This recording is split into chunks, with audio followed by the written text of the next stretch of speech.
Hello, and welcome back as I unbox the items that I purchased when I promised my wife I'd stop purchasing items. This box is a little bit damaged. It is dated the 23rd of May 2024, so it's about 5 months away from the box I did before it. It looks to me like I probably opened it up and removed something from the box and retaped it, and that's why the box label was scribbled out on the front. Now, opening this up, I can see immediately there is another Tyco train car in here for my Tyco train set. Now, the Tyco train set project is to help me relive some of the memories of my youth, but this car doesn't quite fall into that category. I know I had a cable reel car, but I did not have this one. This one is decorated for the Western Union, and for some reason, I think this one's just a little more appropriate for a cable reel car and a Tyco train set. So this is the one that I chose to add to mine. Look at that shiny paint job. This kit is from Railroad Kits. It is the Irish Rose Antiques. My wife and I love to travel the country and visit antique stores, so this just seemed like an appropriate thing to have on the layout. These are the metal castings, and the box lid says it is loaded with metal castings. I guess this small envelope is a load. It's kind of interesting that Railroad Kits would say that, being that they're the distributor for fine-scale miniatures metal castings now. You would think they'd have a lot more metal castings than something that is loaded. And this is a Bar Mills billboard kit, a 3-pack. This looks like it might be something very interesting that will find a place on the layout. And what is in this box? I hope it's not another S12. No, this isn't an S12. This is something much, much more interesting. This is a box full of small castings for automobile frames. And these can become loads for either a gondola or a flat car. And auto frames just make a very, very interesting load. They look really cool on train cars, and that's going to be great to have. Okay, this is a whole bag full of small detail parts. And that's going to be gone through at a later date. Now here we have something from Rusty Rail. What could this be? It is an HO scale logger's cabin. Oh, it's a packet full of Grant Line detail parts. When Grant Line went out of business, I went ahead and snagged up as many Grant Line detail parts as I could find. This is something interesting. This is the sign for Myrtle's Whistle Stop. And I kind of had a story to go with this and why I wanted to buy this. I'm going to build the Bar Mills Star Diner. I wanted it to have this Myrtle's Whistle Stop sign on it, though.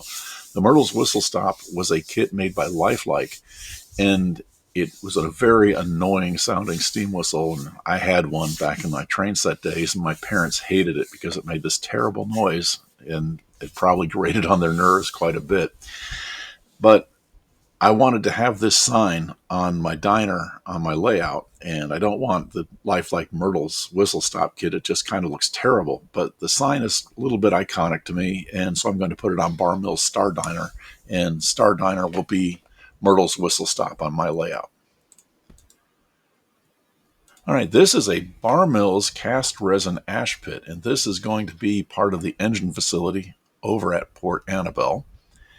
And I have here a flat car load from American Model Builders and their Laser Kit series. And this is just a big steel industrial beam. And on the box, that doesn't look like the flat car could handle that load. I'll put it on a 6-axle flat car.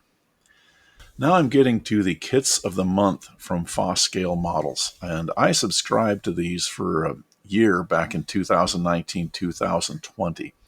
And I got 12 of these. And I think I said in a previous video, everybody should go subscribe to the Kit of the Month from Foscale Models for 6 months or a year.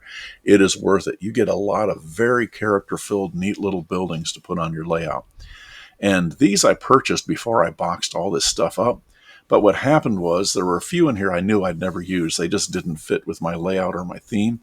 So I went through and I found them, and I sold the ones that I didn't want on eBay, and I kept, I think, at least 9, maybe 10 of the kits of the month. And we've got some billboards here. I've got a lot of billboards. And digging down a little deeper, these are both free kits from Foscale Models, which they issue periodically if you do an order. And I've got Rocco's Roast Beef, and I've got the Magnus Root Beer stand. and those are both going to get built. These are some shingles from Northeastern Scale Models. A lot of the kits that we build, and they come with rolled tar paper roofing, and I'm not really a big fan of having every building on my layout covered with tar paper roofing. When I get around to building these Craftsman kits, I'm going to add some nice shingles to the roofs rather than have everything just covered with rolled tar paper. These are, looks like, a couple of rooftop water tower kits from Alloy Farms. And Alloy Farms did some fantastic stuff back in the 80s and 90s in both HO and N scale. And I'm sure I grabbed these up as soon as I saw them. You'll notice that I have them inside a Ziploc bag. Almost everything I put into boxes, I put in Ziploc bags, just in case the blister packs come open. All the parts are still contained together in one piece. You don't wind up with a lot of loose pieces in the bottom of your box. Oh, it's a Tech 2 cab control. This was a very advanced throttle control system back in MRC probably introduced it in the late 70s, maybe the early 80s. Now, I am never going to run DCC. DCC holds nothing for me. I'm not interested in it.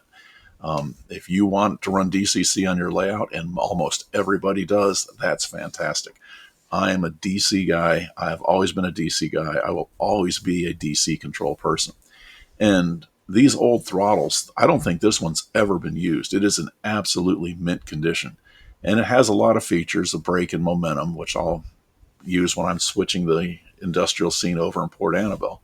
And something like this just makes the railroad fun to operate. And I don't think you'll ever see one in more pristine condition than this one. It is gorgeous. Well, this looks like it's either a resin or a laser cut small building, trackside building, probably a railroad owned building, and that is small enough it can make it into any scene at all on the layout. In this package, I have something from a company called Coopercraft in England, and they're GWR benches. And these have very ornate cast iron ends to the benches, and I'm hoping I find an appropriate place to put them, maybe in a park or outside of a general store or maybe even at a station. But I saw these benches and I just had to get them.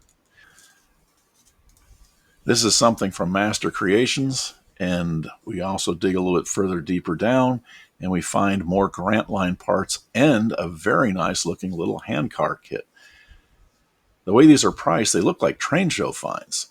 This is a whole bag full of Tichy door and window castings, and this is also from an English company. This is Ratio Trackside Models, and they make some very interesting kits, and if you can find them and you can use them, they are something you should look into.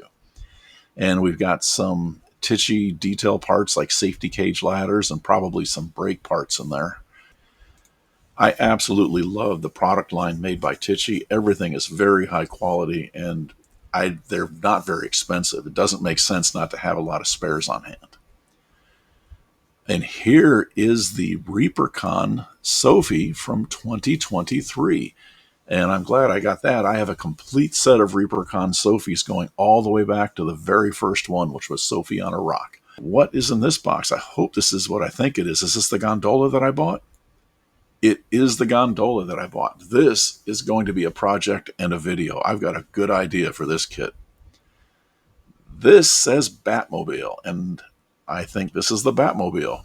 This was something else I did not need. I have no use for this whatsoever, and I have no excuse for buying this other than I saw it and just had to have it. This is a 3D resin printed model of the Batmobile. This first casting is the Joker and the Penguin and Batman and Robin. And then as we get in here deeper, we have the 1960s TV show version.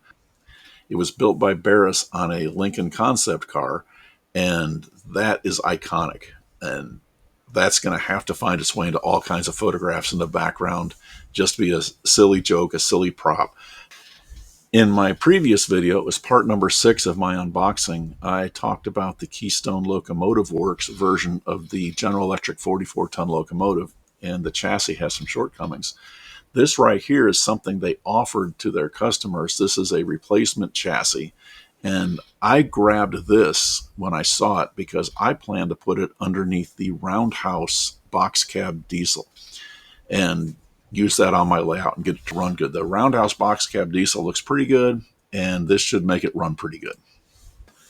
All right, after all those worthless tubes that I brought home from work for no good reason, I just found a bag full of good tubes.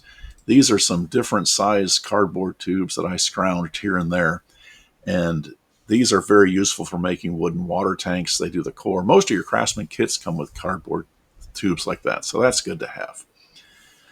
What is in this box? Oh, it is more detail parts. Oh my goodness. This is a mother load of some good detail parts. It looks like we have Durango Press. We have Scale Structures Limited in there. We've got stuff from, it looks like Utah Pacific. Century Detail Parts. Looks like there's some Grant Line.